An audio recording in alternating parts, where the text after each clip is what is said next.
ክቡራትና ክቡራን ተመልካቾቻችን እንደምን አላችሁ? እንግዲህ የተለመደውን ስርጭቴን የተራ ቁጥር እየሰጠው የማሰራጨውን ስለ ስነ ፍጥረት ይተነተናል። እንግዲህ ይሄ በእርጋታ ሰዎች የሚያደምጡት ኢትዮጵያን የሚያደንቁበት የኢትዮጵያን ኦርቶዶክስ ተዋሕዶ ቤተክርስቲያን ያለችበትን የእውቀት ደረጃ የሚያደንቁበት ነው እንጂ የሚያስገርም የሚያስንትን የሚልም አይደለም።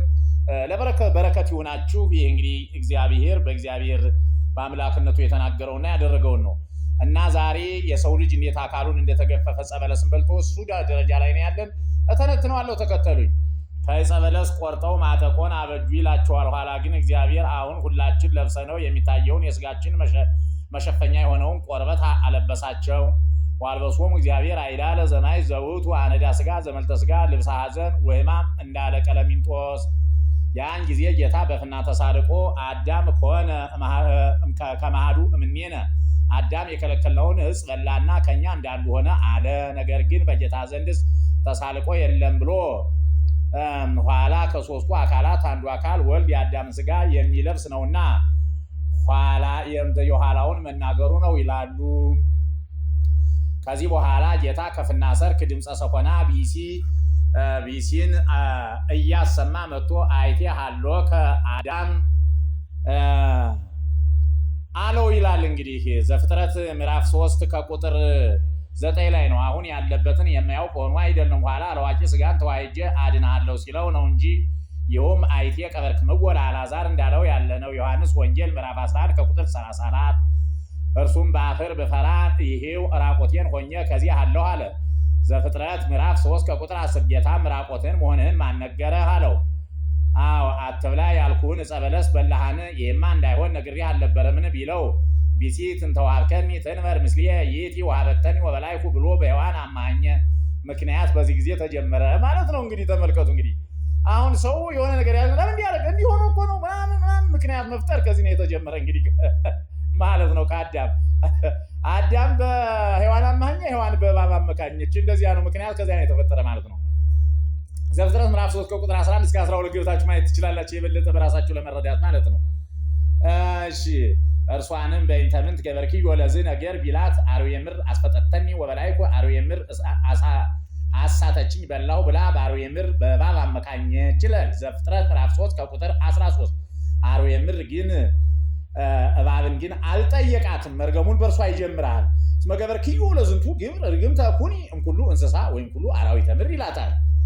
ወበእንግዳኪ ሁሪ ወመሬተ ብልዒ ዘልደት ምዕራፍ 3 ከቁጥር 14 ሚክያስ 6:17 አዎ እንግዲህ ተመልከቱት። እንግዲህ በሆድሽ እየተሳብሽ ሂጂ ምግብሽም አፈር ይሁን አላት። 4 እግር ነበራትና ያ ከሆዷ ውስጥ ተከቶ በልቧ ትሳብ ጀመረች። ወዴይኩ እደዊሁ ወይገሪሁ ውስተ ከርሱ ወረሰይኩ ሲሳዮ አመደ እንዳለ ቀለሚንጦስ። ከዚያ በፊት ግን ሳር ነጭታ ውሃ ተጎኝታ ትኖር ነበርና መሬት መብላቷ ከዚያ የተነሳ ነው። ይቺ አርዌ ምድር ጥንት አፈጣጥሯ የግመል ወሳብሬ ታል ነበር። ወውቱ አርዌ ይሴኒ ራዩ ኩሎሙ እንስሳ ወአራዊት እስመ ቀዳሚ ፍጥረቱ በአምሳለ እጓለ ገመል ይላል።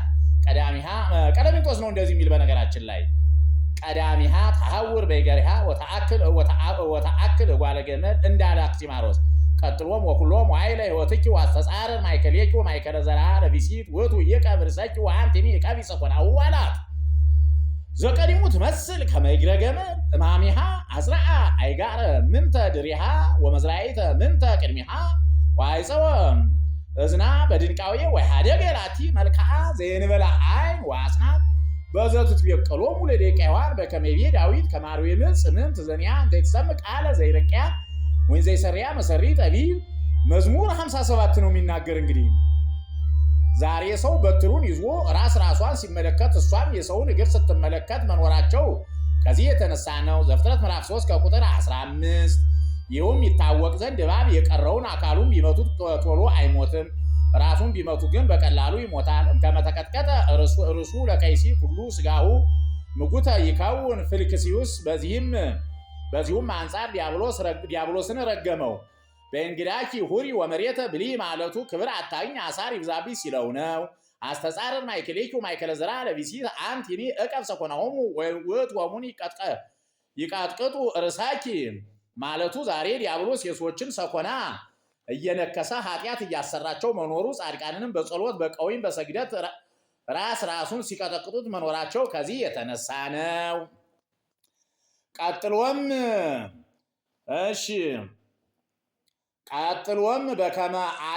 በከመ አድመው ኪያ አንድ ይለይንትኩ እፅ ውስተ ገነት ከማሁ ድምው ይለይለወሩ ብሎ ረገማት። ዛሬ ሴቶች በየወሩ ደም መሆናቸው በዚህ የተነሳ ነው። ይሁን እንጂ ደሙ በጽጌ ፍሬ በልጅ ይመሰላል። በጽጌ ፍሬው በልጅ ይመሰላል። እስመ ዕፅ ይቀድሞ ለጽጌ ወይተሎ ፍሬ ወለአንስትኒ ይቀድሞን ጽጌ ደመትክቶን ወይተሎን ፍሬ ውሉድ ወለእፅሰ ነው እንጂ እምከመ ተነቅፈ ጽጌሁ ወየብሰ ቆጥሩ እይትረከብ ፍሬ ላዕሌሁ ወአንስትኒ እምከመ በጠለ ደመትክቶ በርሳን እይረክባ ውሉደ እስመ ሐለፈ መዋዕሊሆን እስመ ጽጌ ውእቱ ደመትክቶን እንዳለ መጽሐፈ ምስጢር 1 ጢሞቴዎስ 5:9 አዎ ወዲያውም በሕማም ለዲ ወለድኪ ይኩን ምግባይኪ ሀበ ምትኪ አላ። ዛሬ ሴቶች በሕማም በጻር በጋር ወልደው ሕማማቸውን ረስተው ወደ ባሎቻቸው መመለሳቸው ከዚህ የተነሳ ነው ይሏል። በከመ ብእሲት ትትኬክስ ወአልጸቀት ትለድ እስመ በጽሐ ጊዜሃ ወይም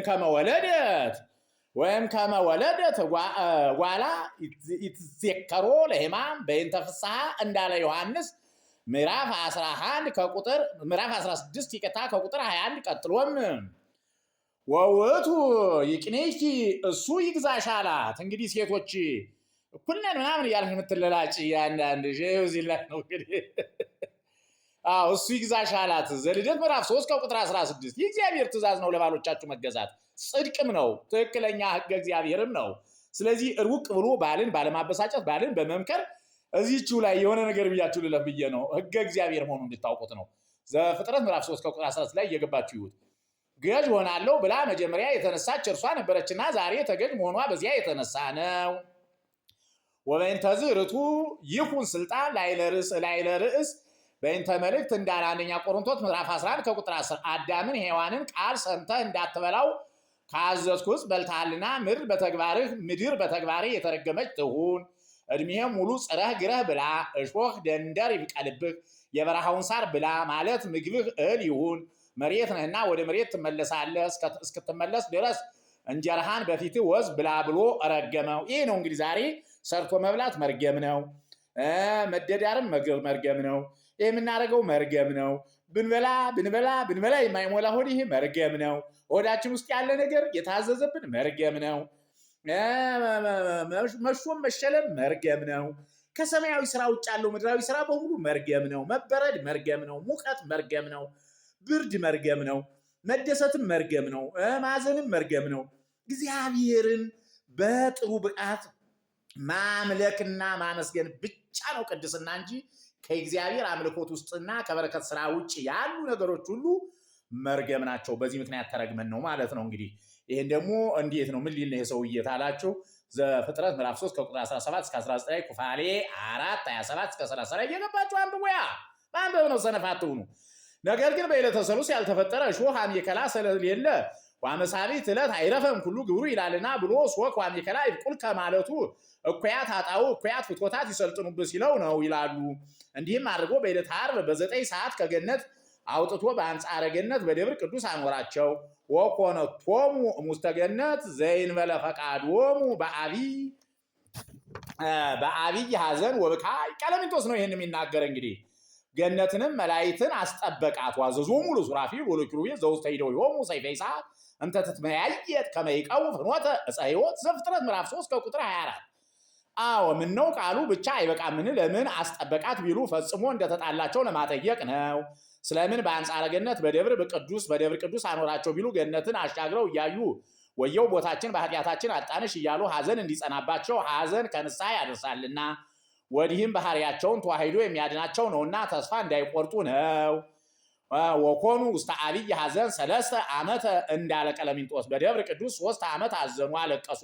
ከዕለታት አንድ ቀን አዳም የገነትን ነገር አስቦ የነበረው ጸጋ ትዝ አለውና እግዚአብሔርን ያህል ጌታ ገነትን ያህል ቦታ ያሳጣሽኝ ይህች አንቺ አይደለሽምን ብሎ ሔዋንን ከፊቴ ወግጅ ብሎ አባረራት። ሴት ደንጋጣ ናትና እጇን በራሷ ላይ ጭና እያለቀሰች አቆልቁላ ወረደች። እሺ ይቆየን እንግዲህ